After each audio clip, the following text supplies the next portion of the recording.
Hola de nuevo a todas y a todos. Vamos a comenzar con la mesa 2, titulada Iniciativas de investigación e implementación farmacogenética y la medicina personalizada de precisión en España. Y en primer lugar me gustaría darle la palabra al doctor Adrián Llerena, que nos va a presentar al primer ponente de hoy.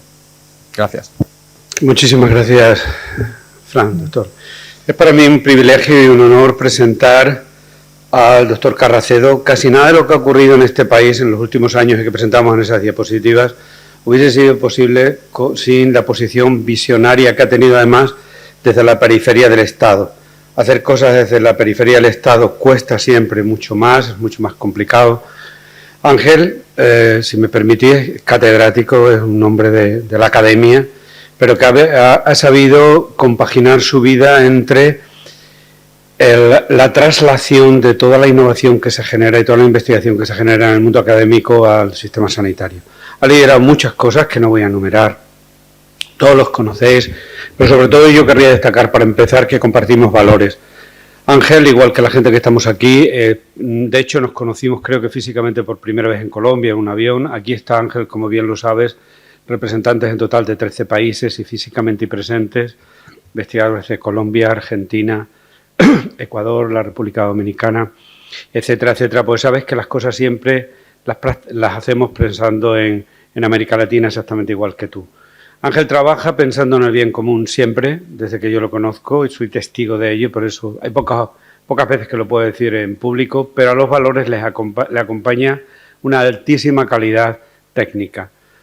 Hace 20 o 30 años hablar de genómica en España era una cosa residual en algunos laboratorios por el trabajo que ha hecho Ángel y algunas otras personas, pero él sin duda es el representante de una generación que ha puesto nuestro país o en el sistema sanitario de salud en vanguardia en muchísimos temas. Una en concreto es el proyecto IMPACT, que España se plantee generar una infraestructura de medicina personalizada de precisión que haga que tengan accesos sofisticados en plataformas tecnológicas a pacientes que de otro modo en una comunidad pequeña no podrían acceder, por ejemplo una enfermedad rara. Es un problema que se ha resuelto gracias a generar y coordinar un proyecto. Yo he sido testigo, colaboro con él coordinando el paquete de farmacogenómica, que coordinar 17 comunidades autónomas, flujos de pacientes, flujos de información. La pregunta que se hacía antes es hartamente complejo, pero es posible.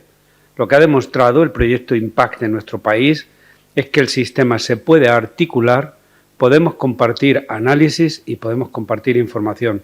Solo gente como el talante personal y de valores de Ángel hace posible que esto. Hay que tener muchísima capacidad de coordinación, aparte de una intensa o altísima condición personal. Ángel, sabes que aparte de admirar se te aprecia y se te quiere y se te respeta, sobre todo como académico. Muchísimas gracias por todo lo que has hecho hasta ahora en este país. Esperemos que seguir colaborando y que las generaciones siguientes le den vida a esto. Gracias por participar.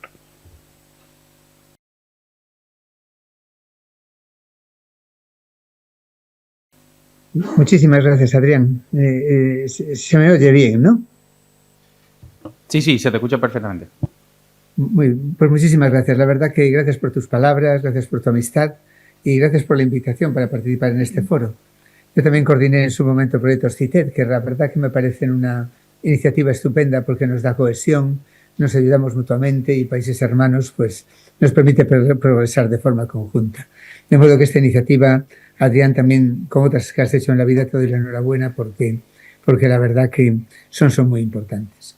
Yo voy a compartir la pantalla a ver si soy capaz de compartir la presentación. No sé si la estáis viendo.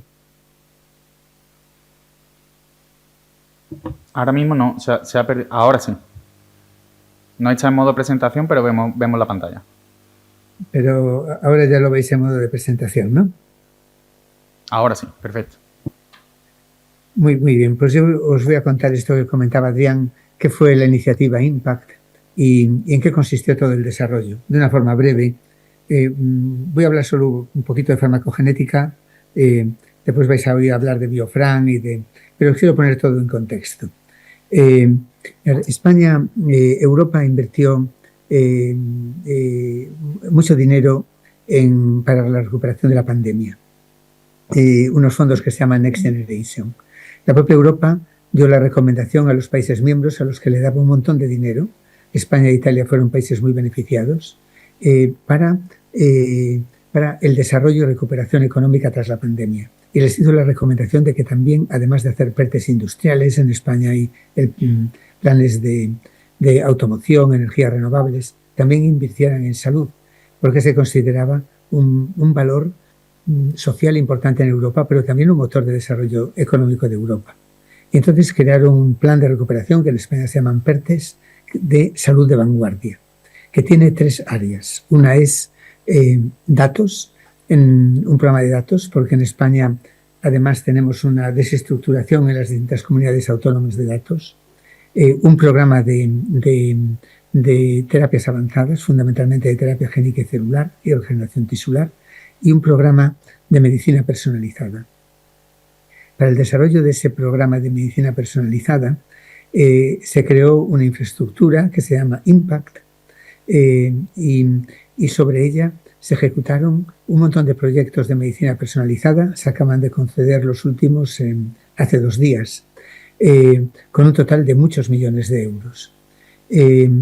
La infraestructura sobre la que se basan se llama IMPACT, que es, digamos, la infraestructura sobre la que se tienen que desarrollar todos estos proyectos, y tiene a su vez 3 patas. Una de ellas es un programa de medicina predictiva, una cohorte nacional que España no tenía. Reino Unido tiene el UK Biobank, Estados Unidos tiene All of Us, que es 1 millón de personas, Alemania tiene DACO, Francia, todos tienen sus cohortes, pero España no tenía una cohorte. Y entonces se está generando una cohorte de 200.000 personas sobre las que recoger información clínica, epidemiológica y hacer análisis genómicos. La cohorte está en sus inicios porque es un esfuerzo muy largo y de larga duración. Un programa de datos, porque si tenemos que meter y conjuntar datos de historia clínica, imagen, información clínica variada e información genómica, que es muy pesada en términos de datos, hacía falta un programa de datos. El primero lo lideraba Marina Pollán, pero es la directora del Carlos III, y la lidera Beatriz Pérez. Alfonso Valencia es uno de los directores de bioinformática del Barcelona Supercomputer Center y yo lidero la parte del programa de medicina genómica. La idea de nuestro programa fue, mientras esperamos por que la cohorte se genere, hacer una cosa distinta. La idea básica era generar información genómica como una contribución de España a un programa europeo, que es el programa del 1.000.000 de genomas. Europa tiene la ambición de tener como algo similar al UK Biobank o similar a lo que Estados Unidos estaba haciendo y creó este programa, esta iniciativa del 1.000.000 de genomas. Nosotros la idea era generar genomas para contribuir a esta iniciativa, pero hacerlo para algo práctico. Y entonces quisimos dar respuesta a todos aquellos pacientes que no tenían un diagnóstico de enfermedades raras no diagnosticadas, de cáncer hereditario no diagnosticado, y también progresar en farmacogenética. Nos pedían que no interfiriera con la cartera de servicios. En España la cartera de servicios de esto llega hasta el exoma, que es el 2% del genoma. Nuestra idea era hacer genomas completos, que no están en cartera de servicios, que tuviesen utilidad clínica, que fuese equidad, que en España en diagnóstico genético y farmacogenético no la había. Y este fue la iniciativa. Para ello hicimos varios paquetes de trabajo. Un paquete de trabajo que era la infraestructura en sí misma, de una red de centros de análisis genómicos que diesen soporte al Sistema Nacional de Salud. Un paquete de trabajo de enfermedades raras, un paquete de trabajo de cáncer y un paquete de trabajo de farmacogenómica. Y estos paquetes de trabajo tienen unos paquetes transversales que están coordinados con otras estructuras de IMPACT y particularmente con el programa de datos de IMPACT.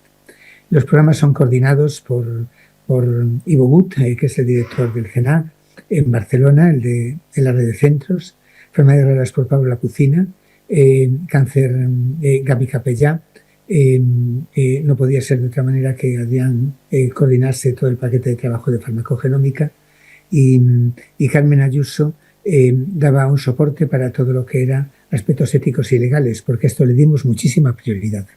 porque queríamos que toda la información genómica que se generase en la información clínica pudiese ser compartida a nivel europeo.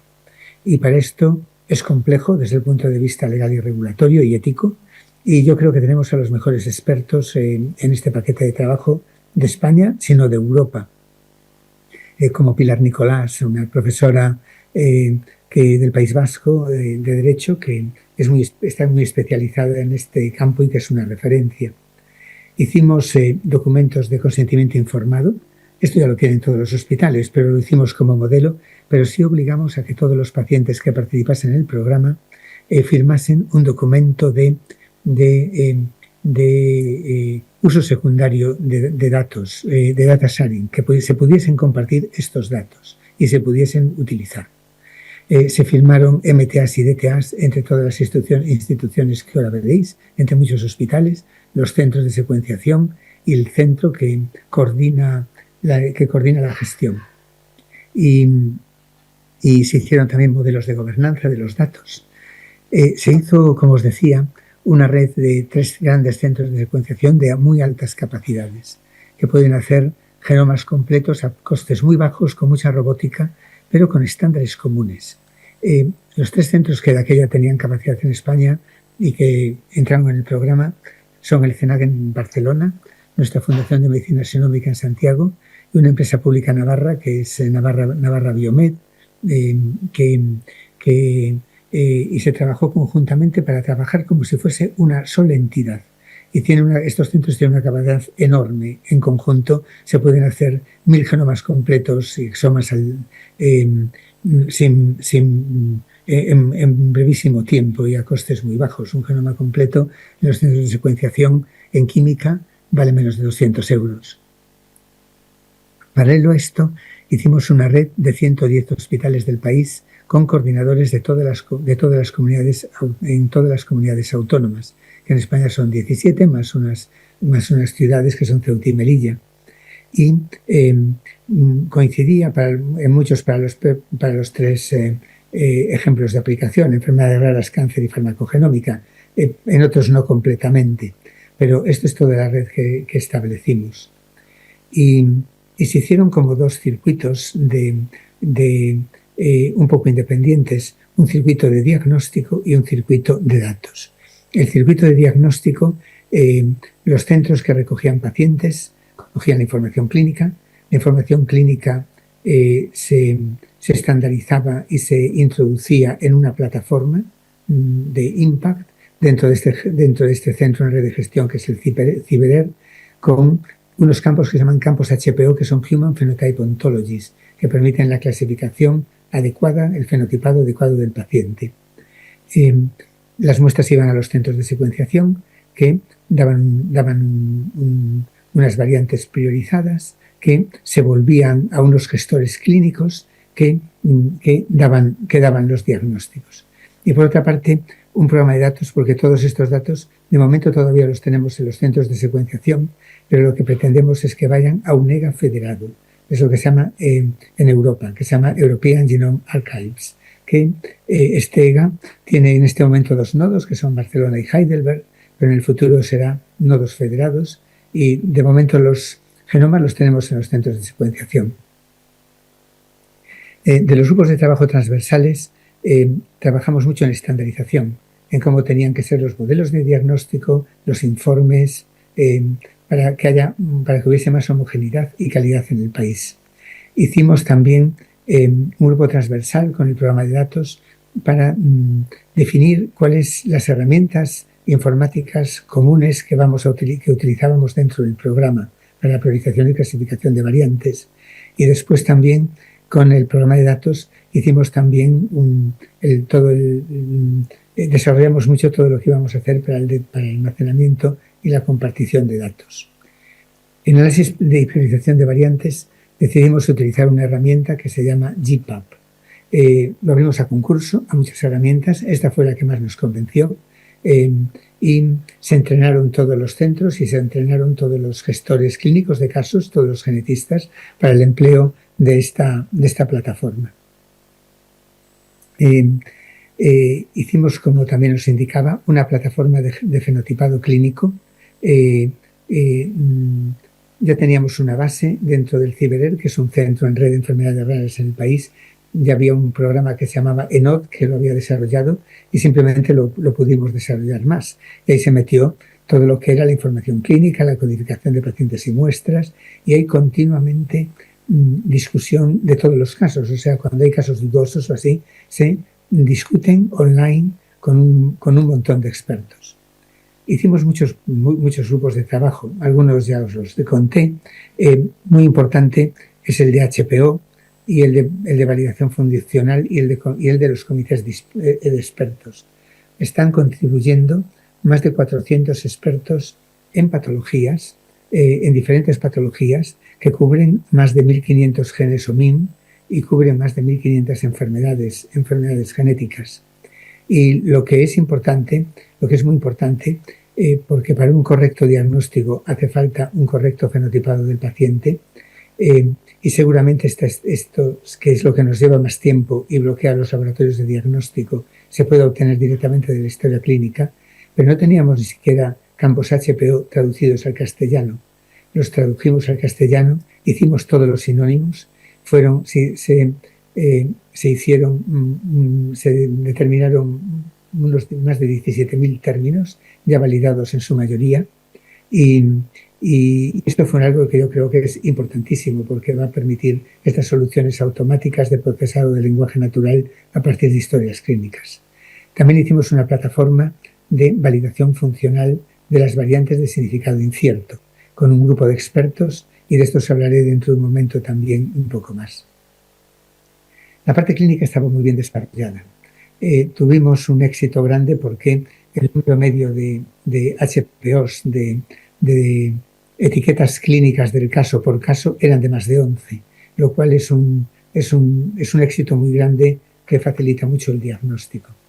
Y también los comités de expertos, la verdad que hicieron un trabajo extraordinario. De expertos, bueno, son de todos estos grupos, pero no lo tengo aquí, pero de enfermedades que nos llegaron, hay de todas las patologías, lógicamente posibles, pero el más del 60% son problemas de neurodesarrollo, que son los que tienen más dificultades diagnósticas. Bueno, lo veis aquí, de discapacidad intelectual sindrómica, neurodesarrollo. La discapacidad intelectual es otro problema de neurodesarrollo. O sea, todos juntos son mucho, pero ya veis en todas las áreas de la medicina.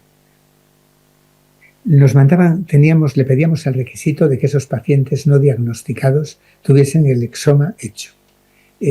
O sea, hacíamos casos que tuviesen exomas negativos. Los expertos, con las herramientas que tenemos, los reanalizaban y solo del reanálisis encontramos un 13% de nuevos casos diagnosticados.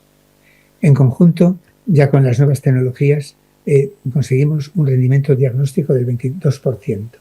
Podemos diagnosticar a más de 300 pacientes, porque esto lo hicimos en unos 400 pacientes, esto lo hicimos en unos 2.000, que tenían una media de diagnóstico, de retraso de diagnóstico de más de 10 años, lo cual es un alivio para los pacientes. Y en cáncer, ¿qué hicimos? Una cosa parecida, porque hicimos cáncer hereditario no diagnosticado, pero también otra cosa importante, que fue cáncer de origen desconocido. El tema era que queríamos que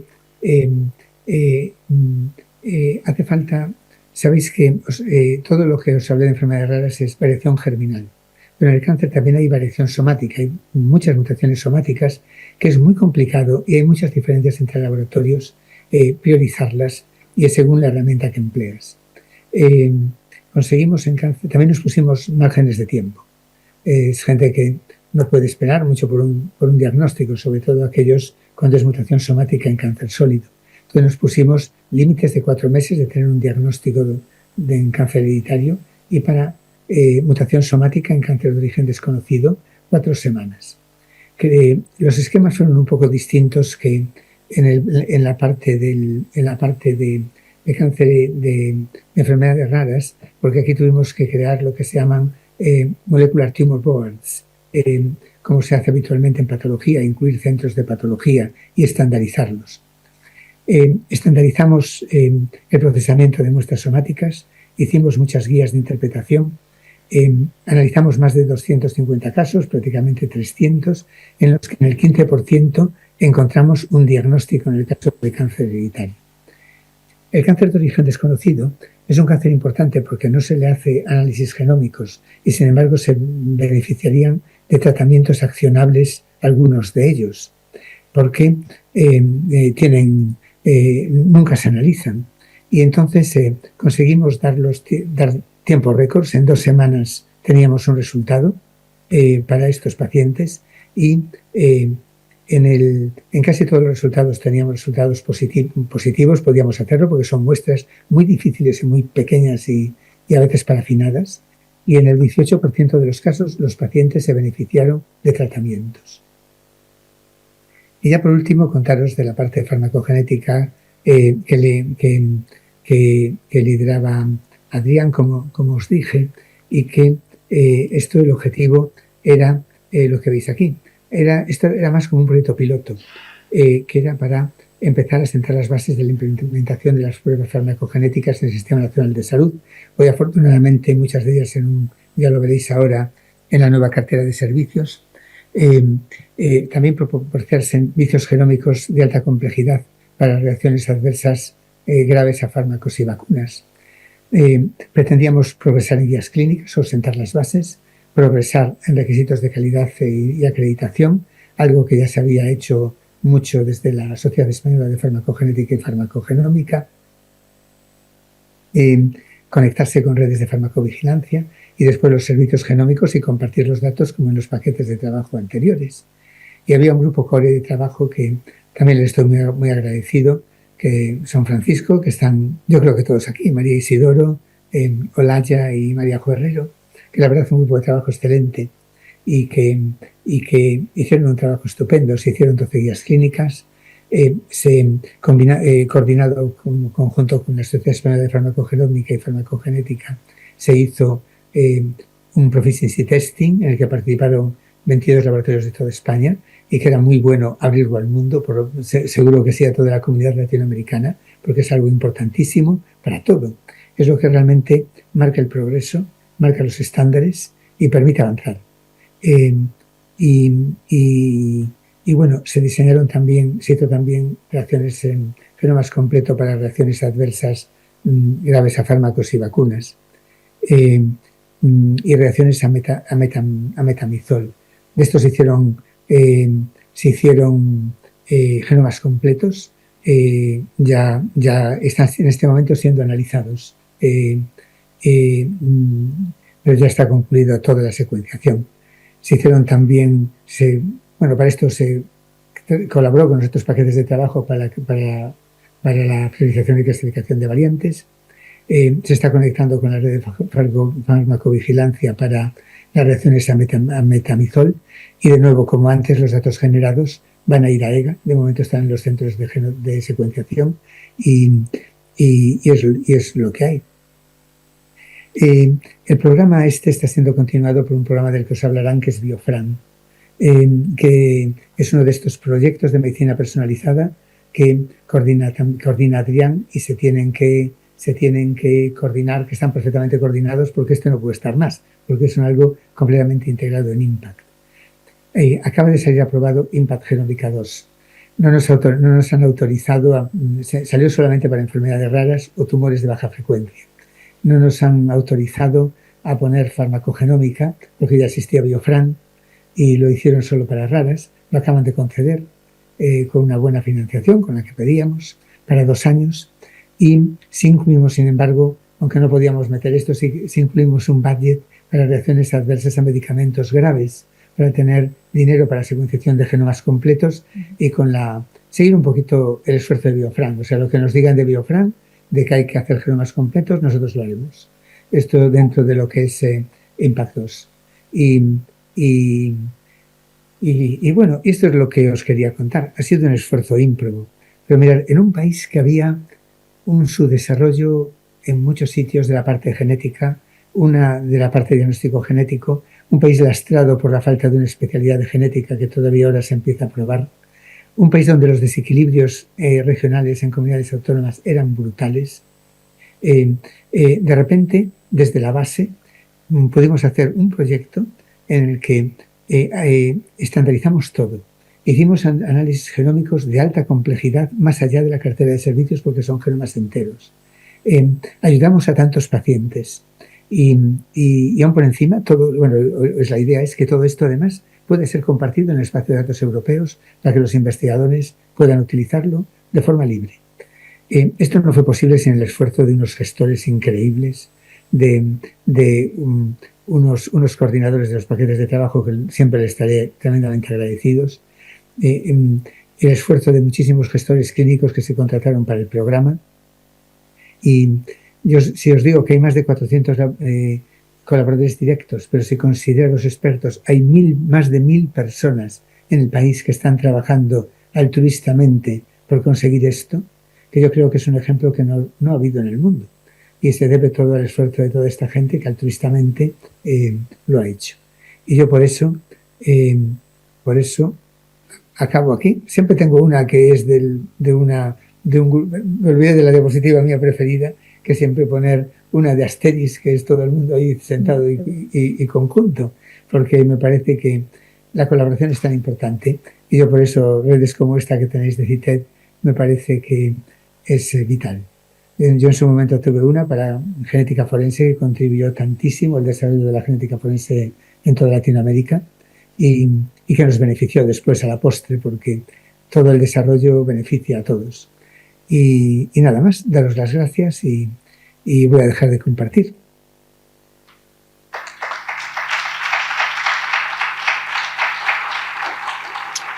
Muchísimas gracias, Ángel. Mi más enorme agradecimiento por estar hoy aquí con nosotros y tan magnífica presentación. A continuación, antes de darle paso al siguiente ponente, me gustaría robarle unos 5 minutos para hacer un marco que sirva de introducción y localizarnos un poco a todos en el contexto de Biofran, ¿vale? Como bien ya ha introducido Ángel Carracedo, dentro de la estructura IMPAG encontramos la estructura o el grupo de trabajo dedicado a farmacogenética. No me voy a parar más aquí. Ya he introducido las líneas de trabajo de este grupo, principalmente implicados en la elaboración y estandarización de protocolos de laboratorio y la generación de informes y guías clínicas, con aplicación directa, como ya ha dicho Ángel, a la prevención de reacciones adversas graves y enfocado en torno a vacunas, prevención de suicidio y otros fármacos. Podríamos decir que dentro de esta estructura o grupo de trabajo de IMPAG de farmacogenética, estas recomendaciones y guías que se elaboran se nutren de datos que provienen de proyectos de investigación, principalmente, con las posibles limitaciones que esto nos puede ocupar, derivadas de ciertos criterios de inclusión y exclusión que puedan acotar un poco ese aporte de datos. En este núcleo nace la propuesta de necesitamos realizar una evaluación de una relación gen o biomarcador con reacción adversa, pero en condiciones reales de tratamiento. Necesitamos realizarlo en una práctica clínica habitual, lo que llamamos Real World Pharmacogenomics. Pues bien, esta propuesta se materializa en el proyecto Biofran, que es un proyecto multicéntrico, observacional, formado por 8 grupos de investigación que, como podéis ver en pantalla, están distribuidos por toda la geografía española. 4 de ellos miembros previamente de IMPAG Genómica. Y, como podéis ver, diversos centros de realización distribuidos por todo el país. La hipótesis inicial de este proyecto es bien sencilla. Si realizamos una determinación y una evaluación de biomarcadores, esto nos va a llevar a una mejora en la eficacia de la prescripción, con lo que vamos a perseguir una prevención de reacciones adversas. Esto pasa por unos objetivos concretos que consisten en realizar una propuesta de implementación que se base en un panel determinado de biomarcadores y pasando por una evaluación clínica y económica. Por entrar un poco en detalle, y voy rápido, los sujetos de estudio de este proyecto lo podemos dividir en 3 grandes bloques. Por un lado, tendremos una evaluación clínica en la que trataremos de identificar reacciones adversas pasadas o presentes en el momento del estudio, con un AN objetivo de 2.000 pacientes. Con esto pretendemos establecer una relación entre el análisis de biomarcadores que realizaremos y estas reacciones adversas. Por otro lado, una evaluación genética, en la que realizaremos un análisis de frecuencias tanto alélicas, genotípicas, fenotípicas, en 2.000 pacientes prospectivos, los 2.000 pacientes que he citado anteriormente, más 1.500 pacientes de los que ya tengamos, entre todos los grupos, datos genotípicos que provengan de proyectos anteriores. Y por último, una evaluación económica, la que extenderá en mucho más detalle el siguiente ponente, en la que preveemos establecer una posible relación entre biomarcadores o reacciones adversas con el uso de los servicios del Sistema Nacional de Salud. La N objetivo, de nuevo, son los 2.000 pacientes prospectivos. Bien, como decía, el objetivo de este proyecto es establecerlo en unas condiciones lo más naturales posible de asistencia y en una condición estándar de medicación. Por lo que los criterios de inclusión son simplemente pacientes que sean mayores de 18 años, por supuesto, pacientes que den por escrito su consentimiento y que se tomen uno de los 38 fármacos seleccionados. A pesar de que queremos mantener unos criterios de inclusión abiertos, necesitamos acotar el estudio de cierta forma y se realizó una selección de 38 fármacos que, como podéis ver en pantalla, son fármacos de amplio uso que cubren los grupos ATC, B, C y N, de sangre, cardiovascular y sistema nervioso, y en algunos de los casos son de un difícil manejo. Una condición es que estos fármacos tengan un biomarcador, al menos un biomarcador genético recomendado, con un nivel de evidencia 1A. De aquí, a la derecha, podemos observar el panel de 6 biomarcadores seleccionados que sale de estos fármacos, que son el CYP2D6, 12-9, 19, Vicor, SLC1B1 y ABCG2. Y con la recogida de datos planteada, se pretende realizar una evaluación clínica que recoja hasta unas 700 y determine hasta unas 711 reacciones adversas. Bien, por dar solo una pincelada más, en el estado actual del proyecto ya hemos pasado el ecuador de reclutamiento, estamos en torno a los 1.500 pacientes entre todas las comunidades, 800 de los cuales se han reclutado aquí en Extremadura y inmediatamente vamos a proceder a comenzar el análisis genético retrospectivo de los pacientes.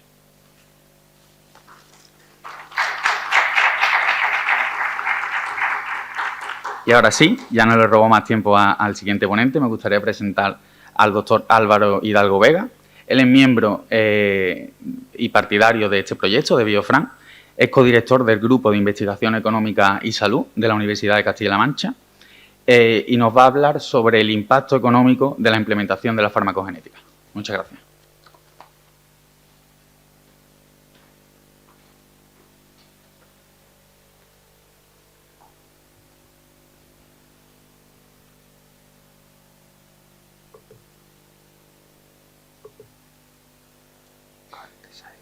Esa es la mía.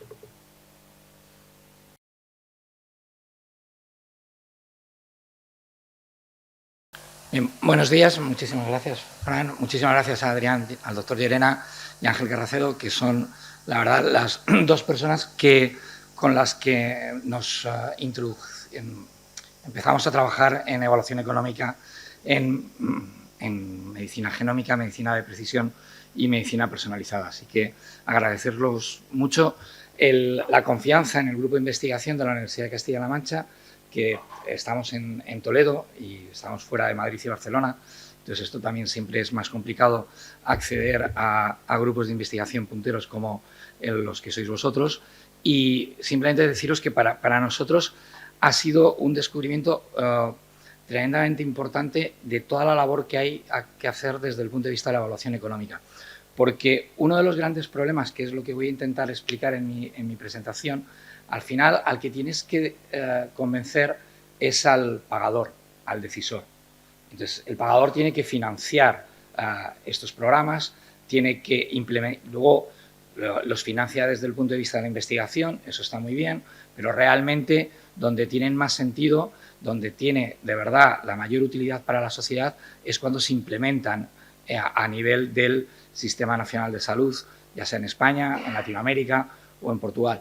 Y para poder dar argumentos para que esto sea una realidad, necesitas medir no solamente los resultados clínicos, que son básicos, sino también especialmente los resultados desde el punto económico. Y esto es un poco lo que voy a intentar explicar. ¿Qué ocurre? Que cada vez el contexto en el que nos manejamos es un contexto de costes crecientes, como tenéis en la diapositiva. Somos sociedades que estamos envejeciendo, que tenemos unas pirámides de población que van a estar invertidas dentro de muy poquitos años, en donde vamos a tener mucha gente mayor de 65 años que va a tener una utilización de recursos sanitarios muy importante.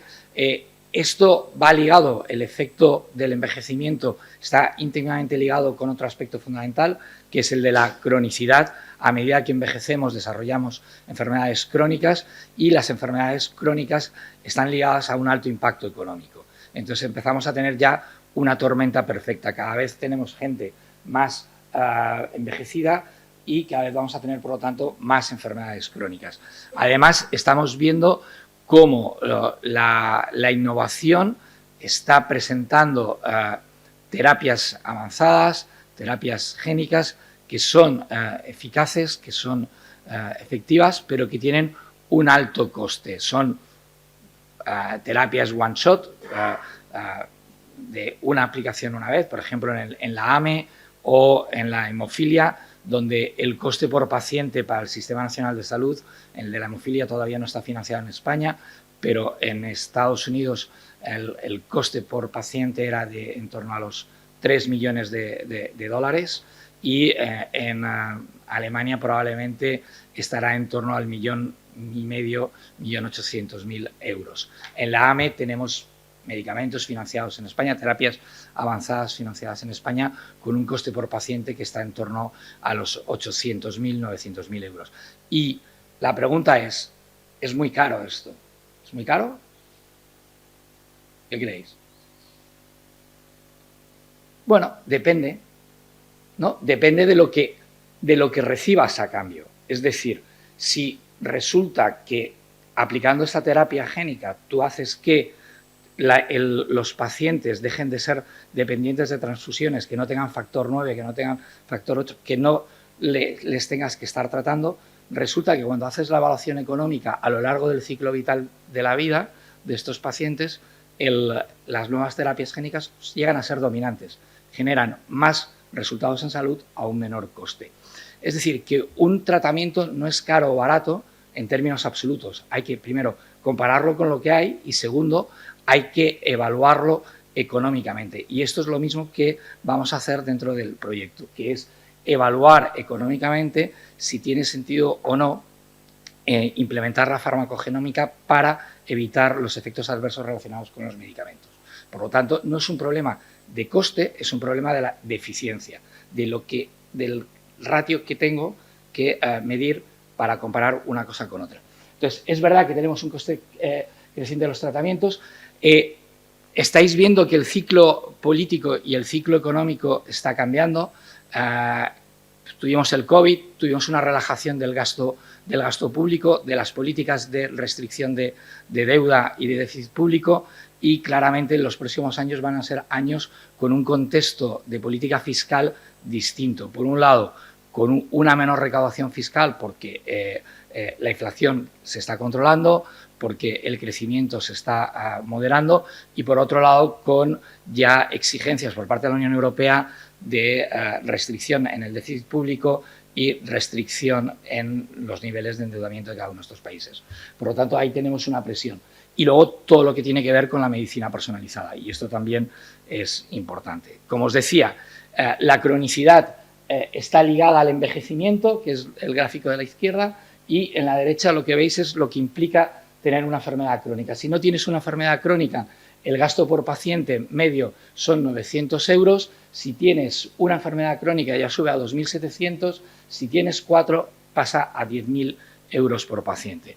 Con lo cual, fijaros lo importante que es gestionar bien la cronicidad y evitar que en esta cronicidad haya un uso excesivo de medicamentos que no aportan gran cosa o que generan más problemas de los beneficios.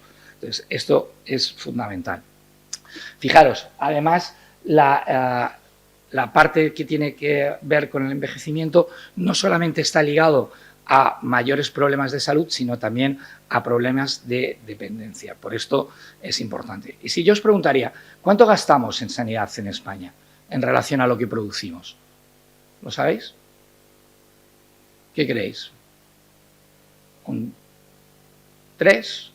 ¿Un 5? ¿Un 20? Un 7. ¿Y Portugal? 7. Pues mirad, aquí lo tenéis. La media de la OCDE está en 9,2. Portugal está por encima de España en gasto sanitario con respecto al PIB. Representa el 10,6 y España estamos en el 10,4. Más o menos el mix es 70 privado, 70 público, perdón, 30 privado. Fijaos, esto significa que el 10% de todo lo que se produce en España está dedicado al sector sanitario. Y de ese 10%, el 7% lo hace el sector público. Si os pediría un orden de magnitud, ¿cuánto creéis que sería el gasto en euros en España? No lo podemos ni imaginar. Pues mirad, son 134.023 millones de euros. O sea, 134.000 millones de euros. Si, fijaros que casi 100.000 son públicos y solo 34.000 son privados. Y si ahora os pregunto de estos 100.000 millones de euros o 99.000 millones de euros, ¿qué parte es farmacia, gasto farmacéutico? ¿Qué diríais? 60%. No, pensar que la partida más importante en la sanidad sois vosotros. Aunque a veces los políticos no se lo crean, la partida más importante es el profesional sanitario, el capítulo 1. ¿Vale? Es un 30%. O sea, estamos hablando que gastamos cada año en España 30.000 millones de euros en medicamentos. ¿De acuerdo? Entonces, aquí empezamos a preguntarnos si tenemos capacidad de generar eficiencia o de ver cómo podemos tener esto. Fijaros, en términos de gasto por persona, la media es 4.986. Aquí España está por debajo de la media, 4.432, y en este caso estamos por encima de Portugal en gasto por persona.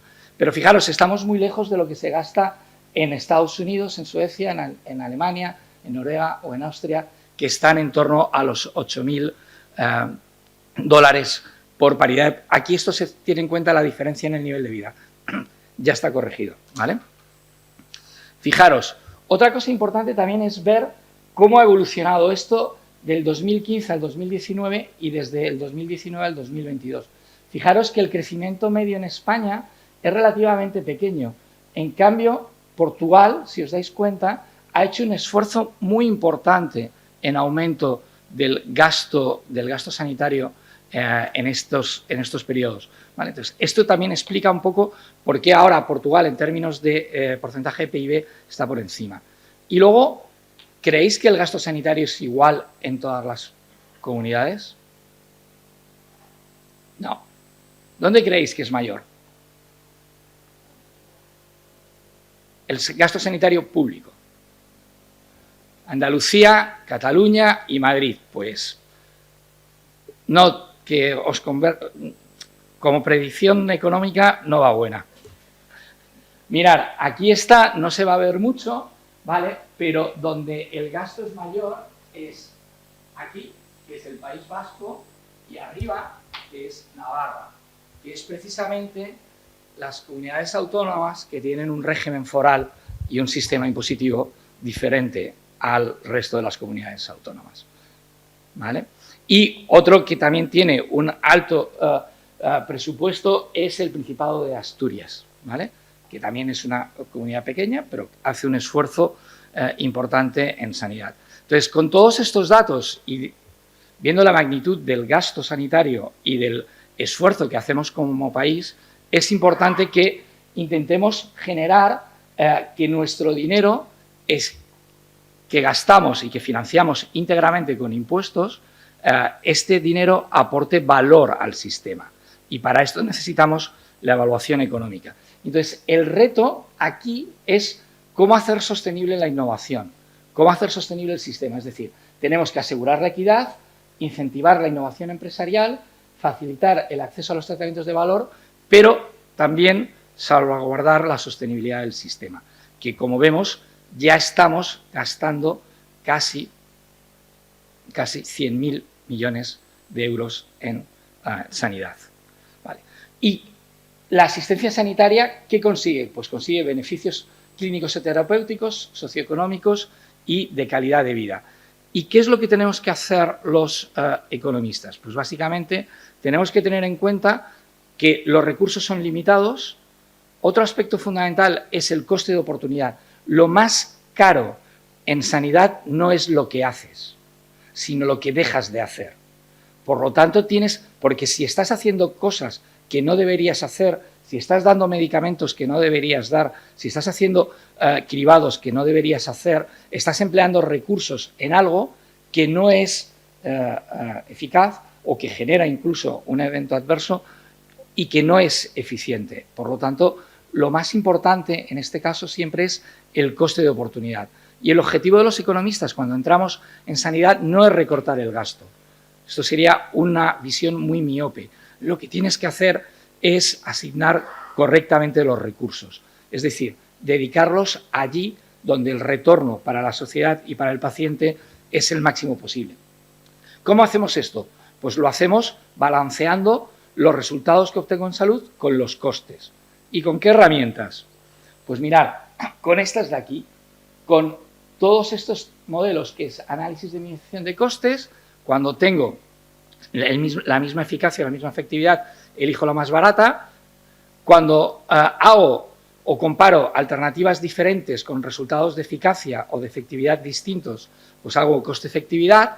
Entonces, aquí puedo comparar, por ejemplo, dos medicamentos, dos anticoagulantes de acción directa entre sí, o puedo comparar dos medicamentos para la psoriasis o dos medicamentos para el cáncer de mama entre sí, pero no puedo comparar un medicamento para el cáncer de mama y otro para la fibrilación auricular no valvular, ¿de acuerdo? Porque las medidas de resultado en salud son distintas. Entonces, para superar esto, los economistas empezamos a utilizar lo que es el coste-utilidad. Mido los resultados en salud en términos de años de vida ajustados por calidad. Entonces, ahí sí puedo comparar lo que me da un determinado tratamiento en términos de años de vida ajustados por calidad con lo que me da otro. O en los años de vida ajustados por calidad que obtengo al hacer farmacogenética, ¿de acuerdo? A realizar un cribado para identificar pacientes que puedan tener efectos adversos en la medicación.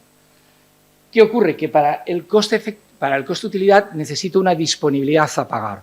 Es decir, necesito saber, y esto es muy importante en genómica, necesito saber cuál es la cantidad máxima que estoy dispuesto a pagar por un año de vida ajustado por calidad, ¿de acuerdo? Por eso muchas veces pasamos al coste-beneficio, donde ya no utilizo ese umbral y también puedo utilizar la rentabilidad social de la inversión, incluyendo los costes intangibles. Entonces, mirad, al final nosotros ¿qué vamos a hacer? Nosotros lo que vamos a hacer es comparar los costes de introducir la farmacogenética versus la no introducción. Y entonces lo que tengo que hacer es comparar los costes y por debajo, ¿qué voy a medir como unidad de resultado? La diferencia entre los años de vida ajustados por calidad que obtengo si hago el cribado versus si no los hago. O, si no tuviese años de vida ajustados por calidad, variables de efectividad clínica, ¿vale? Pero dentro del proyecto hemos incluido el Euroqual 5D y vamos a poder medir años de vida ajustados por calidad. ¿Y qué es lo que tenemos que comparar o obtener? ¿Cuántos euros me cuesta obtener un año de vida ajustado por la calidad gracias a poder hacer el cribado? Y ver si esto está por debajo o por encima del umbral de eficiencia que habitualmente se utiliza en España. Es decir, nosotros los economistas normalmente lo que hacemos es tener un comparador, en este caso, ¿cuál sería?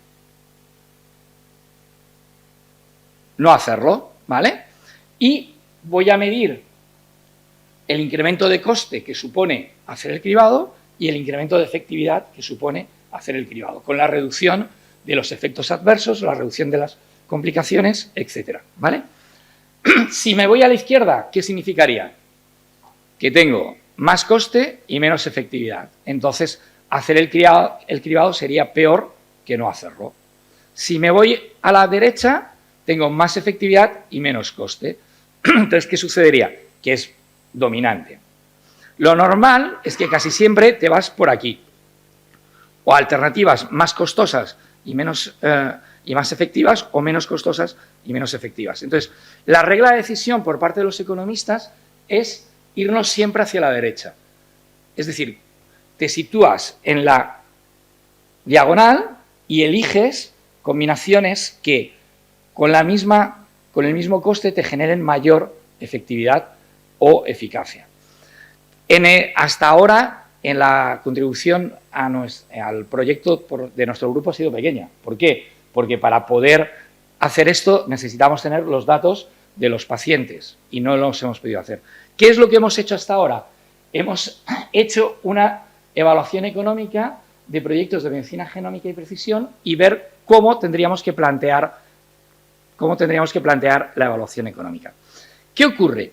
Fijaros, esto es lo mismo que he presentado antes, ¿vale? Veis que es la misma bisectriz y el lambda es la disponibilidad a pagar. Entonces, cuando la disponibilidad a pagar por un año de vida ajustado por calidad es fija, ¿vale? Me muevo en esta diagonal, ¿de acuerdo? Entonces, más o menos sabéis cuál es la disponibilidad a pagar que en España se maneja por un año de vida ajustado por calidad. Muy bien, entre 20.000 y 25.000 euros, los últimos datos del Ministerio, y normalmente se ha aceptado 30.000. ¿Esto significa que es mucho, es poco? Depende, porque en Estados Unidos es 100.000, en Holanda son 75.000. ¿Y es igual para todos los tratamientos? No, pues por ejemplo, para los ultrahuérfanos en el Reino Unido está en 300.000 libras. Por lo tanto, la disponibilidad a pagar depende de cada país y depende también del tipo de medicamento, de las alternativas, del tipo de población, si es población pediátrica, si no, etcétera, ¿vale? Entonces, cuando yo tengo una disponibilidad a pagar fija, yo me puedo ir desde el punto A al punto B al punto C, y el punto D y el punto E, ¿qué significarían? Que tengo más coste, pero tengo más efectividad, ¿vale? Y estaría dentro de la diagonal. ¿Qué sucede cuando yo tengo que implementar una secuenciación? ¿Qué me va a pasar? Que si yo quiero hacer una secuenciación a todos los pacientes o quiero sacar un genoma o un exoma, voy a tener que incurrir ¿en qué? En un coste. Y entonces, lo que estamos viendo es que en el caso de la medicina de precisión, en el caso de la farmacogenómica y en el caso de la medicina personalizada, tengo que realizar las dos cosas juntas, el impacto presupuestario y el coste-efectividad. Entonces, estos autores, ¿qué dicen? Al final, la sociedad está dispuesta a pagar por un máximo de efectividad. Es decir, cuando la secuenciación era muy cara, estábamos dispuestos a secuenciar de forma, aunque supiésemos que la efectividad fuese positiva. No, porque al final tienes un presupuesto máximo que no puedes superar. Entonces, esto lo que nos está diciendo es que incluso aunque sepamos que vamos a ganar mayor efectividad a costa de tener un mayor coste, las sociedades tienen un máximo de efectividad que están dispuestas a financiar porque básicamente tienen un presupuesto. Y entonces, en este ejemplo lo tenéis aquí. No sé si tengo... Bueno, lo tenéis aquí. ¿Vale? Esto significa que por encima, la D y la E, aunque estuviesen dentro del lambda, no voy a poder financiarlas porque tengo topado por el presupuesto. Y por aquí podría ir hacia abajo también. Es decir, podría reducir costes y reducir efectividad. Sí. Yo creo que se me oye bien, ¿no? Ah, pero para el online. Vale, no. Gracias.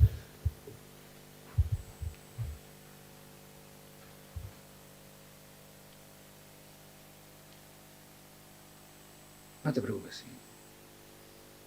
¿Vale? Entonces, ¿qué sucede? Que por el lado de la reducción de costes, ¿cuál sería la restricción? No el presupuesto, porque por aquí voy a bajar el presupuesto, sería la restricción ética. Es decir, no puedo bajar de un determinado nivel de efectividad, aunque esto suponga que reduzca costes. Entonces, al final, en la medicina genómica me estoy moviendo desde este punto hasta este punto. Entonces, ¿qué es lo que dicen estos autores? Que normalmente lo que va a suceder es que en el caso de la evaluación económica en farmacogenómica, el lambda, la disponibilidad a pagar, no es constante, sino que es variable y que va a depender de la disponibilidad que tengamos a pagar por la innovación. Entonces, como veis, aquí tenemos que hacer una lectura diferente y fijaros que precisamente aquello que es más disruptivo, ¿qué es lo que va a suceder? Que está por aquí. Que como es más disruptivo, aunque incremente mucho la efectividad, va a incrementar mucho los costes, lo que va a suceder es que no va a poder entrar porque está limitado el presupuesto. O sea, ¿qué quiero decir esto? Que no solamente es importante calcular la relación entre evaluación, eficiencia en términos de coste y resultado, sino que también hay que tener en cuenta cuánto te cuesta escalar esto a todo el Sistema Nacional de Salud. Y esos son los dos objetivos que vamos a hacer el grupo de evaluación económica dentro del modelo. O sea, el primer paso es ver si esto es eficiente. Y el segundo paso es ver, bien, ya sabemos que es eficiente. Y ahora, ¿estamos dispuestos a pagarlo desde el punto de vista del impacto presupuestario? Porque, como os digo, muchas veces el problema no es la eficiencia, es la disponibilidad a pagarlo. O lo podamos hacer de forma paulatina. Bueno, pues estas son las respuestas que tenemos que dar. Y al final, el nivel de probabilidad de que entre la innovación en la medicina genómica, como veis, es un poco distinta a la tradicional. ¿Qué es lo que sabemos ya de la revisión bibliográfica, de lo que hemos hecho? Que me quedan 5 minutos. Bueno, pues mirar, hay bastantes trabajos en los que ya se ha evaluado la farmacogenética en distintos sitios. Este trabajo, el 2020, es una revisión de la literatura y lo que viene a decir es que en la mayoría de los estudios el resultado es que la farmacogenética es eficiente. Esto quiere decir que el incremento de efectividad en relación a los costes está por debajo del umbral de eficiencia considerado, ¿vale? Ya sean las $30.000, 40.000, etcétera. Fijaros, en este otro trabajo, lo mismo, lo que hacen es ver en pacientes polimedicados si se benefician de incorporar la farmacogenética en la práctica clínica. Y el resultado, de nuevo, otra vez, es que sí es eficiente porque tenemos una reducción de costes que vienen ¿de qué? De evitar las reacciones adversas. Es decir, vamos a evitar ingresos, vamos a evitar visitas, vamos a evitar tratamientos farmacológicos, vamos a evitar pérdidas de productividad si la perspectiva es social, etcétera, ¿vale? Entonces, fijaros cómo en estos estudios la farmacogenética representa un ahorro anual de $612 por paciente, que es una cantidad muy significativa. Aquí también lo veis en enfermedades mentales, otra revisión de la literatura en que, de nuevo, vuelven a señalar que la farmacogenética es eficiente desde el punto de vista económico. Fijaros que dice 10 de 18 sí y otros 4 probablemente sí que serían igual, aunque no tengan una conclusión tan sólida. Entonces, finalmente, en prácticamente casi todos los estudios, lo que vemos es que los resultados desde el punto de vista de la eficiencia son positivos. Esto es básico para convencer ¿a quién? Para convencer al decisor para que lo implante. Si no puedes medir esto, no vas a poder convencer al decisor. Lo mismo en el trabajo de Italia. Aquí el umbral era 75.000 euros, y toda esta revisión que hemos hecho es precisamente en las mismas patologías que vamos a hacer o que estamos estudiando en el proyecto, ¿vale? Aquí tenéis un trabajo que se hizo en España en el año 2019 y también dio como resultado que era eficiente y, en términos generales, ¿qué es lo que sucede? Bueno, pues que nosotros, ¿qué es lo que queremos ver? Pues precisamente esto. Lo que vamos a analizar es el coste-efectividad de la utilización de las pruebas farmacogenéticas en los pacientes, básicamente con enfermedades cardiovasculares y psiquiátricas y alguna otra patología además, y para ello vamos a tener en cuenta el coste de hacer la secuenciación frente al beneficio que supone la identificación de los pacientes en los que vamos a evitar estos efectos adversos. ¿Qué es lo que esperamos encontrar? Bueno, pues primero lo que hemos visto es que en España hay algunos estudios, pero no existe una evidencia desde el punto de vista de la farmacoeconomía. Segundo, que es muy importante tener en cuenta las restricciones presupuestarias. Es básico. Tercero, que tenemos que medir la eficiencia para poder dar argumentos para pasar a la acción. En el entorno internacional y en algunos estudios que hay en España ya se ha demostrado que la farmacogenética es eficiente para evitar efectos adversos en la medicación. Y por último, lo que vamos a tener como objetivo secundario es poder medir el coste de escalar esto al Sistema Nacional de Salud. Porque sin ese dato es imposible saber si vamos a poder tener un resultado que se pueda convertir en una política de sanidad o de salud. Simplemente para terminar, deciros que en muchos de los trabajos que nosotros hacemos, los datos son muy complejos de obtener, son muy difíciles, no están todos los datos. Todavía no hemos trabajado con los datos, pero por lo que sabemos, la calidad de los datos de este proyecto es muy difícil de superar, con lo cual vamos a poder hacer unos trabajos y unos estudios de farmacoeconomía, esperamos que muy robustos y que sirvan para la toma de decisiones y espero para implementar la farmacogenética a nivel del Sistema Nacional de Salud. Nada más, muchas gracias. Muchísimas gracias, Álvaro, por tan magnífica presentación, y se agradece que sea tan didáctica para esta audiencia, que la parte económica, pues, diría que a la mayoría de todos nos coge bastante lejos. Y creo que has dejado sobre la mesa algo muy claro, que es que el análisis económico para este proyecto y para la implementación en general de la farmacogenética puede servir como un arma, pero como un arma en el buen sentido de la palabra. Algo que agarrar para poder avanzar y convencer, como bien has dicho, al que toma las decisiones o al que paga. Muchas gracias. Bien, pues Sí. nos vamos un poco justos para el debate. ¿No te importa hacer la pregunta después? Él va a estar por aquí.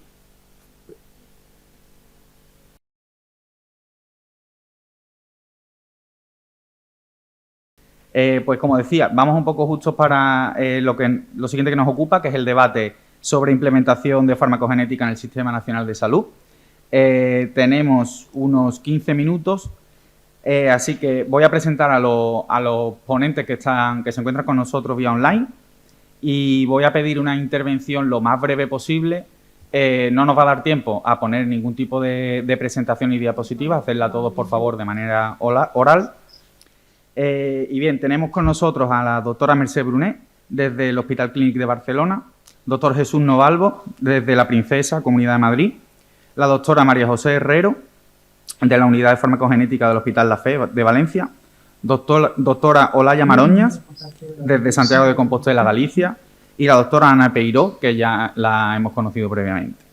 El punto o el objetivo de este debate es exponer el punto de vista que tienen las distintas comunidades autónomas de nuestro país, gracias, ya os vemos en pantalla, respecto al estado de implementación y cómo nos encontramos en cada una de las comunidades y cuáles son las principales barreras que habéis encontrado cada uno de vosotros.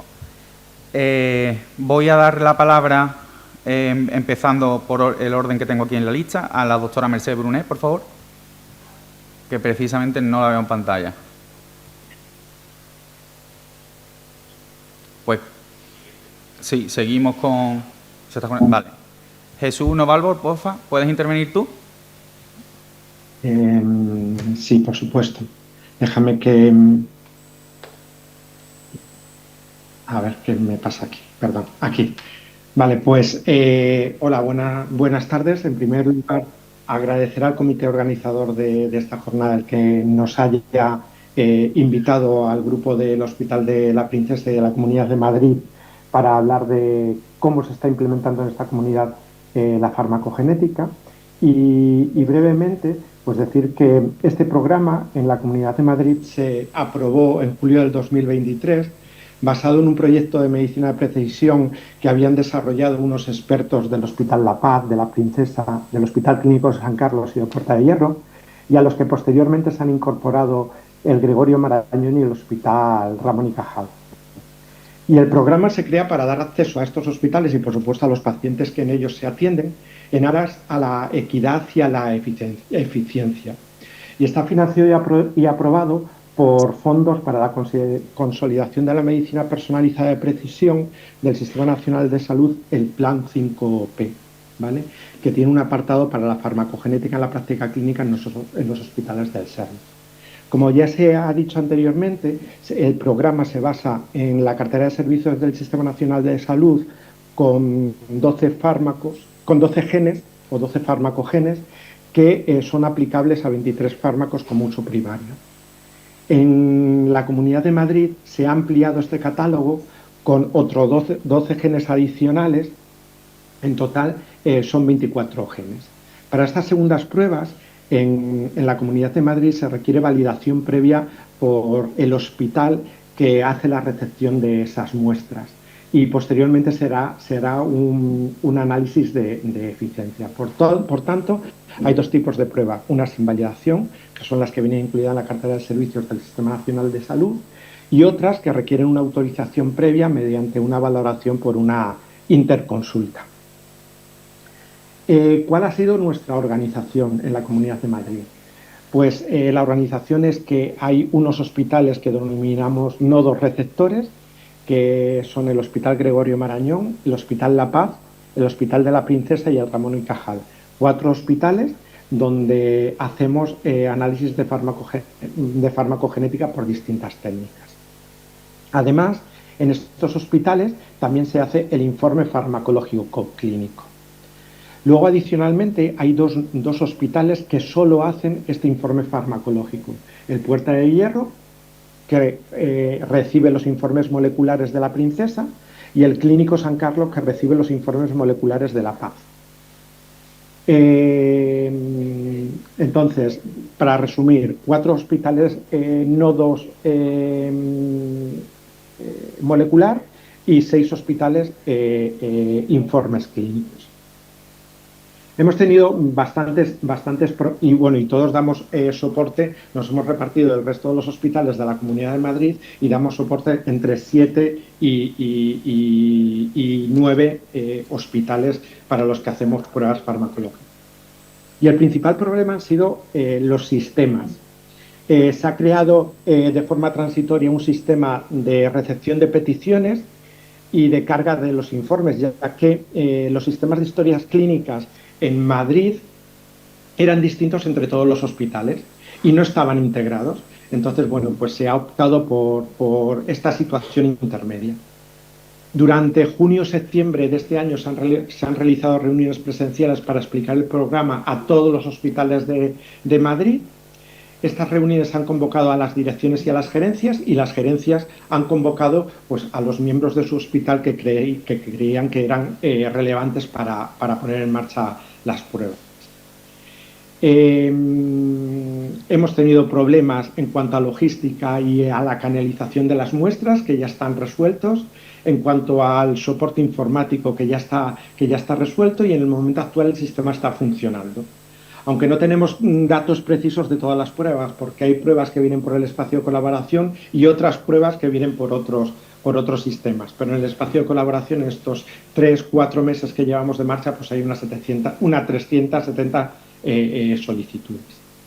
Y por último, pues decir que también tenemos previsto reuniones formativas específicas para cada servicio interhospitalarias, donde se hablará de las posibilidades de la farmacogenética, del programa de farmacogenética en la Comunidad de Madrid y en el Sistema Nacional de Salud, y se explicará de forma más precisa los farmacogenes y las diadas fármaco, que tienen una relación directa con cada especialidad médica, con oncología, con hematología, con digestivo, etcétera, etcétera.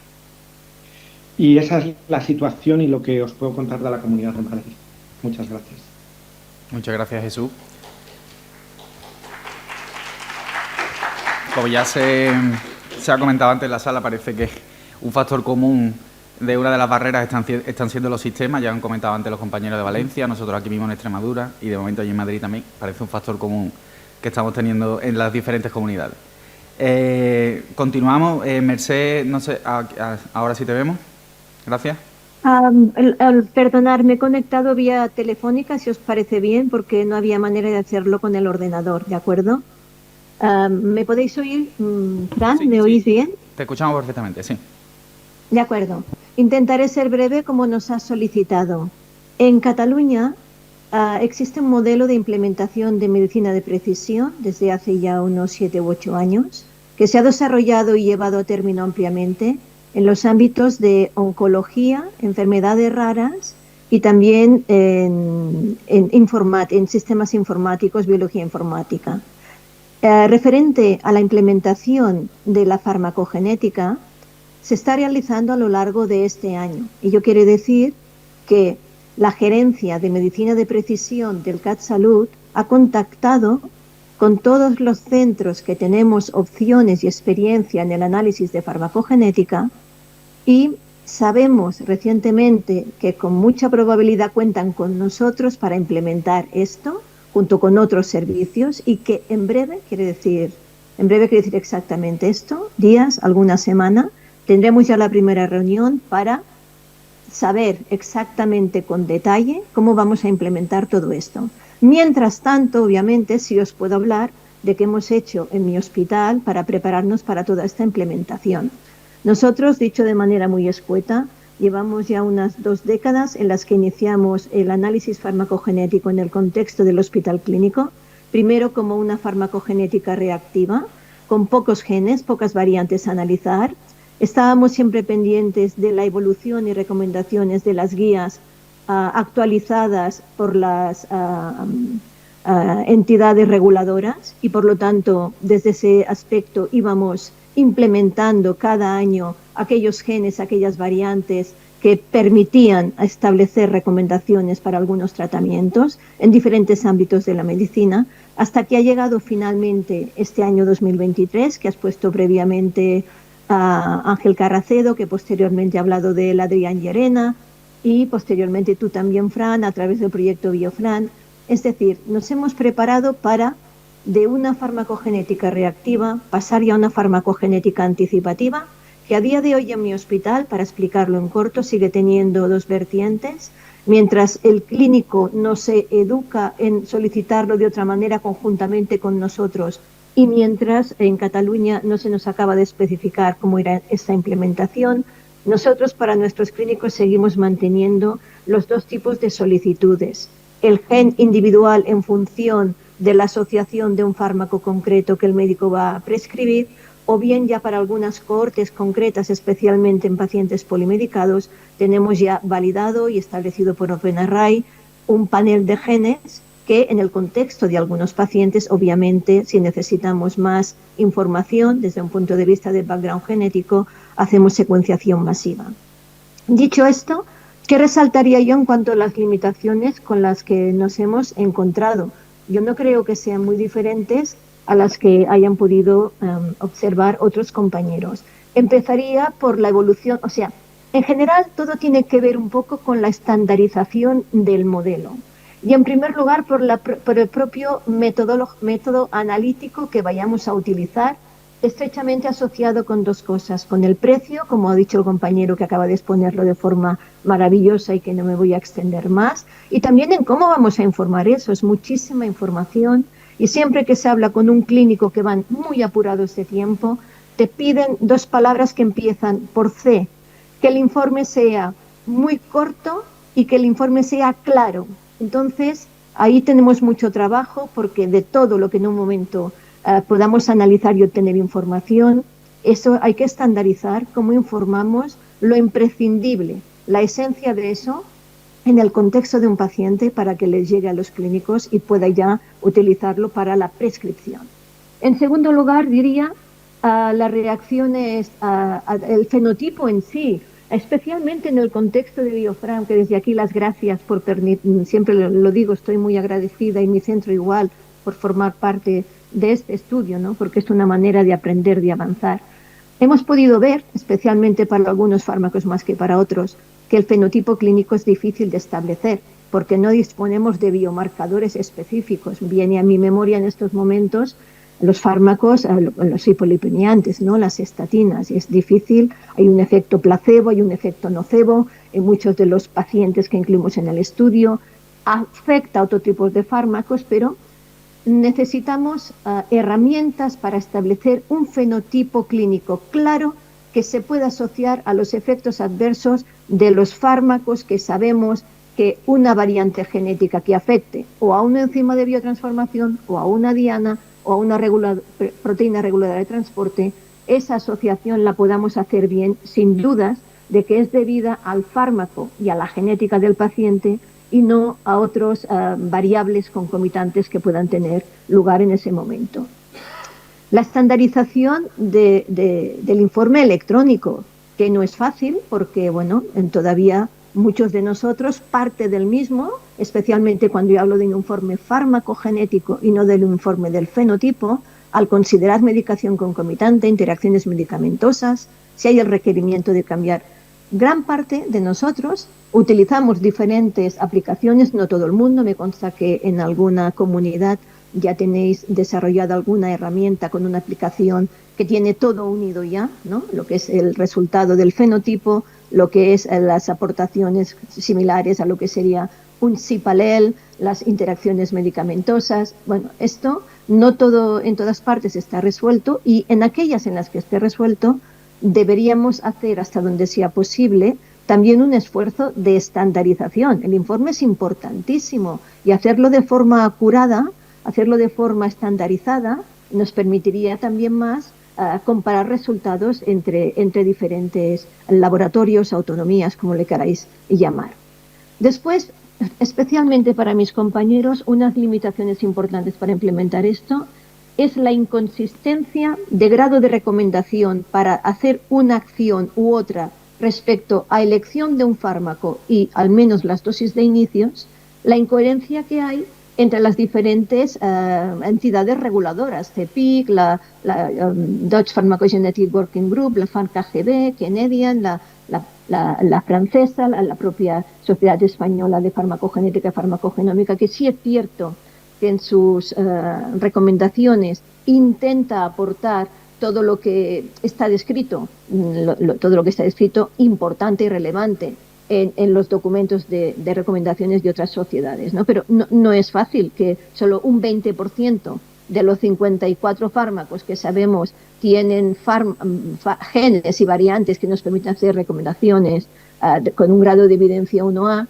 no es aconsejable que solo un 20% realmente estén todas en consonancia respecto a las recomendaciones que dan. Esto, al menos a mí, me produce un poco de de confusión y a mis compañeros clínicos también. Esto es algo mejorable, como todos sabemos. También, y ya voy terminando, especialmente cuando hacemos la farmacogenética de forma anticipativa, en muchas ocasiones hay un cierto grado de escepticismo por parte de mis compañeros clínicos en cuanto a que, a pesar de que las guías más farmacogenéticas, como las que acabamos de nombrar, que todos conocemos y que consultamos o que participamos en escribirlas, da igual el grado de conocimiento de personas que estamos hoy conectados aquí en cuanto a farmacogenética, quizás no es exactamente el mismo, hay personas muy potentes y por eso decía que en algunos casos incluso deben ser partícipes de estas guías, ¿no? Decía que, claro, no es bueno, considerando que nuestros clínicos, cuando hacen sus pautas clínicas en cada hospital, consideran sus referentes, y por ejemplo en cardiología, el referente para actuar es la Sociedad Americana de Cardiología en mi hospital. Entonces, concretamente con el clopidogrel, por ejemplo, para poner un ejemplo, esta guía clínica americana, las estatinas prácticamente ni las menciona, y al clopidogrel, el test del CYP2C19 de forma anticipativa lo recomienda, pero de forma muy moderada. No es que sea muy entusiasta con ello. En contrapartida, todos somos conocedores de que las otras guías por las que nosotros nos guiamos en nuestro trabajo recomiendan de forma anticipativa el test del clopidogrel para saber a qué atenernos, cómo tratar a los pacientes, etc.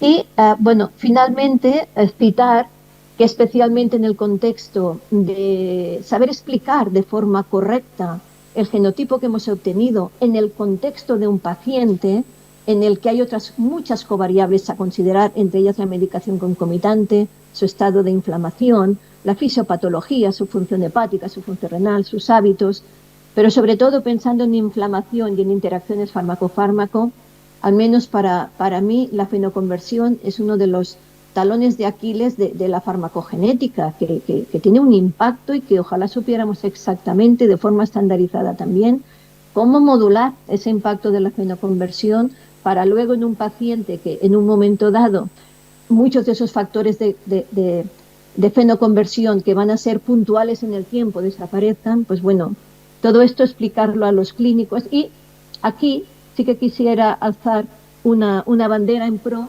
de la monitorización de los fármacos. No queda muy claro y tenemos que trabajar mucho en ello, especialmente cuando para algunos medicamentos este fenómeno de fenoconversión es brutal. El hecho de monitorizar las concentraciones de los fármacos y los metabolitos activos de los mismos nos aportan muchísima evidencia respecto a qué está ocurriendo en el contexto de ese paciente. Y ese es un tema que también hemos de cuidar, mimar, saberlo explicar bien, porque realmente la combinación del genotipo con el fenotipo, en este caso entendido con la medida del fármaco y evolución de esas concentraciones en ese paciente, es lo que muchas veces, especialmente en pacientes portadores heterocigotos, nos va a permitir ajustar el tratamiento de forma personalizada. Y por último, y es motivo, ahora sí que termino, de consulta por parte de mi jefe de servicio y de la persona que os está hablando, con todos los clínicos responsables de las diferentes áreas de los ámbitos clínicos con los que hacemos más test de farmacogenética. Esta farmacogenética anticipativa, tal y como dice el Sistema Nacional de Salud, tiene que ser para todos. Empezamos haciendo este test para todos y realmente la respuesta de los diferentes departamentos ha sido que quizá en un futuro sea para todos, pero que para empezar en una etapa en la que todos nos hemos de formar, mejorar el modelo, vamos a empezar con poblaciones específicas en base a los criterios clínicos también y, por supuesto, considerando la cartera de servicios y la gravedad del efecto adverso asociado al medicamento en cuestión. Eso es todo. Y de nuevo tenía aquí una imagen que ustedes no la ven, pero terminaba diciendo lo que he comentado antes, la gratitud por poder formar parte de grupos en el que estamos implementando la farmacogenética y de debates como esto que yo encuentro que son muy enriquecedores. Gracias por su atención. Muchísimas gracias, Mercé. Me gustaría resaltar el punto que has puesto sobre la homogeneización de la información que debemos llevar al clínico. Al igual que le comentaba a Álvaro en la charla anterior, diciendo que esa puesta encima de la mesa del factor económico puede ser un arma que favorezca esa implementación, la información final que emitamos hacia los clínicos tiene que ser una herramienta que facilite asimismo la implementación. Y como bien has apuntado, Merced, una homogeneización de la misma estaría genial. Bien, vamos un poco tarde, por lo que pido mayor brevedad a los siguientes ponentes. María José, por favor, ¿estás por ahí? Sí, aquí estoy. ¿Me oís? Sí, perfectamente. Perfecto. Bueno, pues voy a hacer un esfuerzo, de verdad, por brevedad. Muchísimas gracias por la invitación. Enhorabuena por esta semana maratoniana que lleváis, los organizadores de todos estos simposios tan importantes. Bueno, pues estoy totalmente de acuerdo con lo que han comentado mis compañeros hasta ahora. Hay muchísimas cosas que, bueno, voy a ahorrar por esta premura con el tiempo, pero efectivamente resaltar 3 ideas. La primera, que efectivamente en farmacogenética, como bien decía Adrián esta mañana, al principio estamos en una continuidad entre la investigación translacional y la implementación, que es algo muy particular que yo creo que no se había dado hasta ahora en el campo de la medicina. Y eso hace, bueno, pues que un grupo de personas de diferentes contextos y con diferentes backgrounds estemos ahora un poco intentando llevar a la realidad, a la práctica, a la implementación, lo que se ha venido haciendo desde hace ya pues, algunas décadas, ¿verdad?, como se ha comentado. Entonces, en cuanto a limitaciones, dificultades para la implementación, ya os han comentado también cuál es la situación en la Comunidad Valenciana, no lo voy a repetir, pero sí que creo que hay que resaltar que Ángel también ha dicho muchas veces esto en diferentes foros. La farmacogenética es un campo donde, si no tenemos especialidad en genética clínica, pues mucho menos la tenemos en farmacogenética en nuestro país. Hay que tener un expertise muy particular, porque se necesitan conocimientos tanto de genética como de farmacología, medicina, biología, en fin, diferentes campos, y eso no es fácil concentrarlo en personas que puedan tener una opinión formada. Con lo cual, además, se suma la dificultad de que este es un campo que está en cambio constante y a una velocidad muy rápida. Así que yo creo que las personas que trabajan en implementación deben de estar realmente muy metidas en el campo para poder de verdad llevar una implementación correcta, tanto en la interpretación de resultados como en la integración de toda la información de la que se viene hablando a nivel clínico, interacciones, otras patologías de base, estilo de vida, etcétera, etcétera. Y, por tanto, emitir unas recomendaciones pertinentes y correctas. Por ejemplo, en Biofran, como se ha venido también un poco explicando, Fran, con la introducción también que nos has hecho, estamos yéndonos al mundo real. Cabe destacar que esas guías sobre las que nos basamos para las recomendaciones actualmente en los informes están hechas en contextos muy particulares, en pacientes que teóricamente están tomando un solo medicamento. Y eso no es real, eso no es lo que nos encontramos. Entonces el paciente real normalmente tiene varios problemas de salud y casi con total seguridad polimedicación. Entonces esto dificulta hacer informes donde se integre información, ya que no estamos hablando solamente de un medicamento. Entonces, dicho este primer punto, el segundo es que creo que tenemos una importante tarea, como también se ha comentado, tanto en la formación como en la divulgación más amplia a la sociedad, el empoderamiento de los pacientes y de la sociedad. Las personas y las entidades formadoras deben ser capaces, como decía, pero además fiables y reconocibles. Por supuesto, hay que formar desde la universidad, desde el ámbito universitario, en los diferentes grados, pero además a los egresados, a los que ya son profesionales, en primer lugar a los médicos, hay que darles una información por los cauces más sencillos de acceso y para ellos con reconocida credibilidad y prestigio. Os cuento, por ejemplo, que desde la Universidad de Valencia estamos intentando poner en marcha una microcredencial para, pues eso, formar a expertos del ámbito biosanitario, sobre todo médicos, farmacéuticos, biólogos, para formarles en farmacogenética, porque se tienen que enfrentar a ella, sobre todo en los prescriptores, ya es obligatorio. El informe, ¿qué puedo deciros del informe? Ya se ha hablado mucho de él, pero sobre todo quiero resaltar eso, que el informe no es sencillo, no se basa en una guía para un medicamento, hay que hacer cosas mucho más complejas. Mi opinión personal, y aquí es donde creo que nos mojamos, creo que las instituciones, las personas con los cargos con responsabilidad en la toma de decisiones, tienen que ser valientes.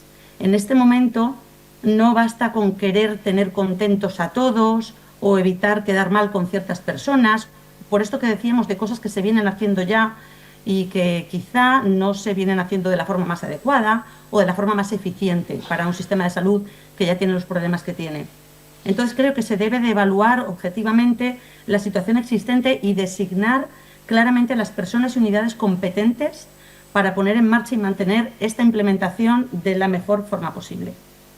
Termino ya, para ser súper breve, simplemente agradeciéndoos a todos los buenos deseos que nos habéis enviado para la Comunidad Valenciana.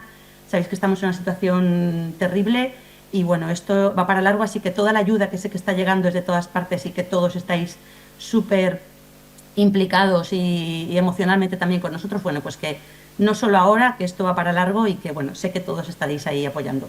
Muchas gracias y saludos a todos.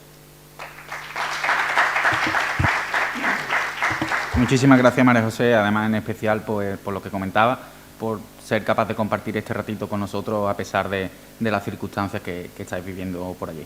Muchas gracias. La doctora Olaya Maroñas. Muy buena. Hola, ¿qué tal? Buenos días. Bueno, pues yo también voy a ser muy breve, voy a comentar solo así un poco los puntos que veo que pueden ser un poco más diferentes con lo que ya se ha comentado, con lo que ya han expuesto mis compañeros. Bueno, en primer lugar, agradeceros lo que es la participación en este foro. Me parece un foro, la verdad, que muy importante, muy necesario y que estáis haciendo un trabajo muy bueno en ese sentido. Así que muchas gracias por darme la oportunidad de poder intervenir. Yo quería contaros muy brevemente cómo es la situación aquí en Galicia.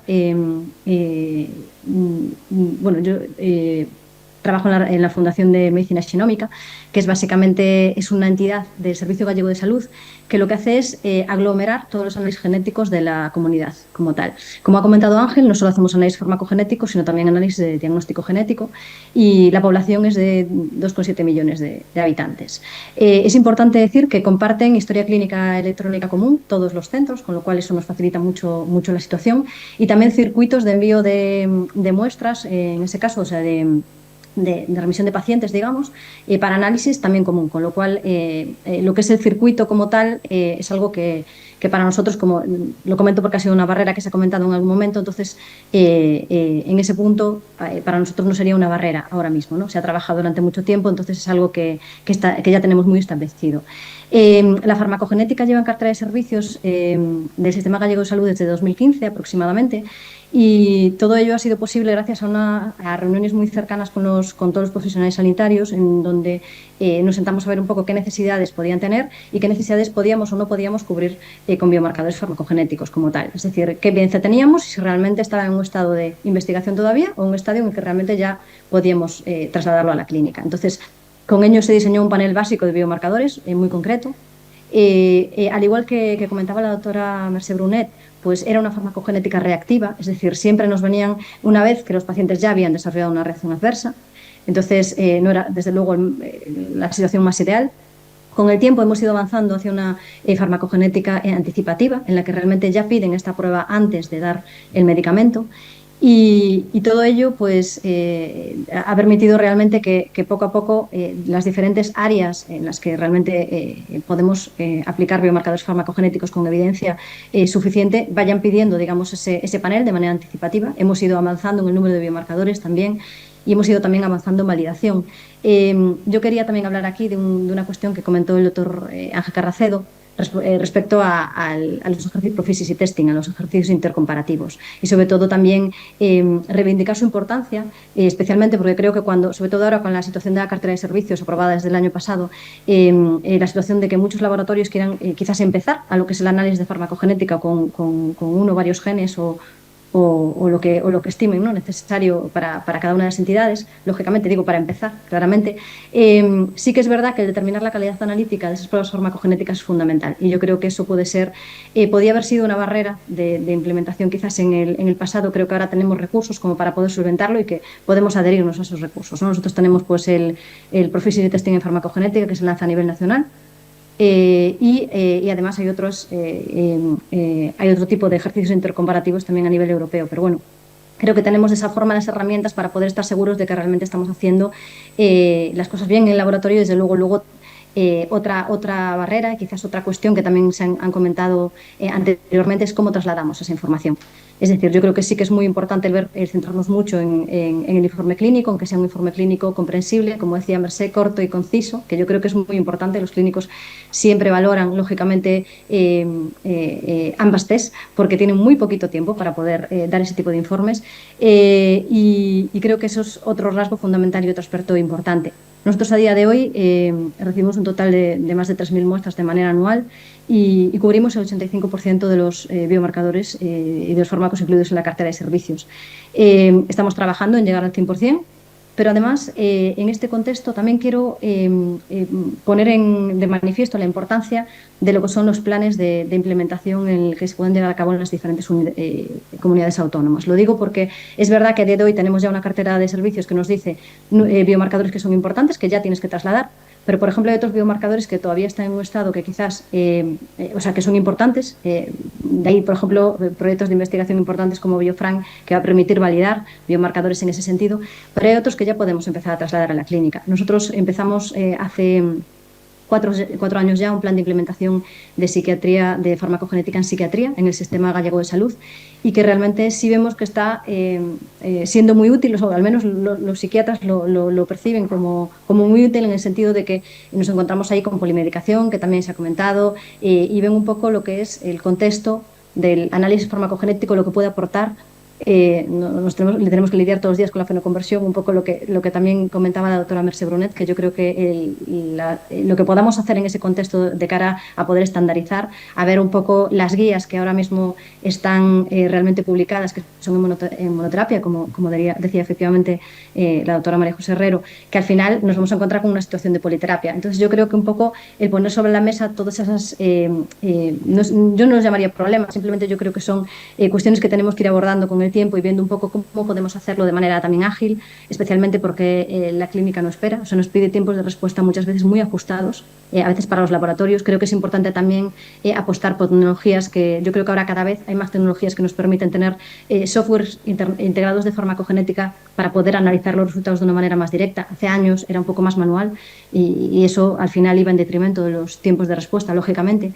Y sobre todo eso, poner en valor no solo pues, lo que puede ser planes piloto para poder iniciar, digamos, la implementación de nuevos biomarcadores que puedan ser útiles para los clínicos, sino también, de nuevo, ya por cerrar, pues la importancia de determinar la calidad analítica de nuestras pruebas y con ello participar en proficiency testing y en ejercicios que nos permitan ver que realmente estamos haciendo las cosas bien desde el laboratorio y luego que las traslademos efectivamente de manera efectiva a los pacientes para que puedan, lógicamente, hacer uso de esa información y entenderla, por supuesto, de la mejor manera posible y que seamos capaces de trasladarlo, que creo que es también nuestra responsabilidad.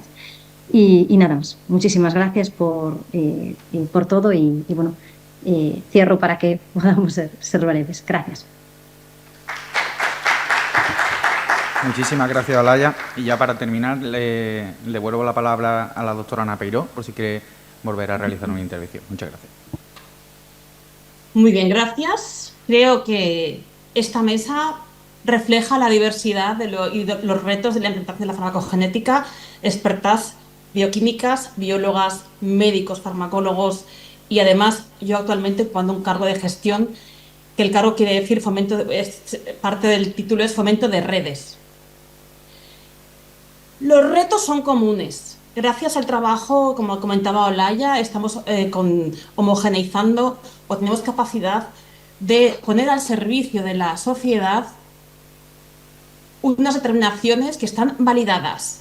Sabemos que son útiles en su diversidad, como decía Mercé Brunet, y tenemos que garantizar la equidad en el acceso a ellas. además, una información, como decía también María José, que está en continua actualización. Es un reto. ¿Cuál es el objetivo de todos, de todas? Es que cualquier profesional médico que trate a un paciente en cualquier lugar, ámbito Comunidad Valenciana, pueda acceder a tiempo real a esos datos y que se almacenen para que ante otra posible patología, potencial diagnóstico, uso de medicamentos, pueda ser accionable. Ese es el reto. Ese es el objetivo. La dificultad. Se ha comentado, la diversidad de accesos a historia clínica. Si hablamos solo de la Comunidad Valenciana y a nivel nacional, aquí vamos a tener ¿cuántos modelos de implementación? El objetivo de alinearnos entre comunidades para usar mismos modelos de implementación es urgente, necesario. Porque si no, tendremos cada departamento de salud, cada comunidad, con su organización. Eso estamos a día de hoy con la capacidad de homogeneizar. Porque estamos ante una misma necesidad y objetivo. Que cualquier profesional consulte de forma ágil, corto, claro, conciso, ágil, esa información para tomar una decisión terapéutica. Los pacientes, el mundo real lo conocemos. No se hace falta ir muy lejos, cualquier familia que tengamos, potencialmente todos somos polimedicados. Más de 4 o 5 medicamentos polimedicados. El mundo real, hay que hacer ese salto. Ese salto lo vamos a ver 38 años desde el primer paciente genotipado. Tenemos tecnología, tenemos herramientas. Hay que homogeneizar, digo por no repetir nada más, ¿no? Hay que y dar ese salto que decía María José, valientes, para salir cada uno de su contexto y ser capaces de armonizarnos.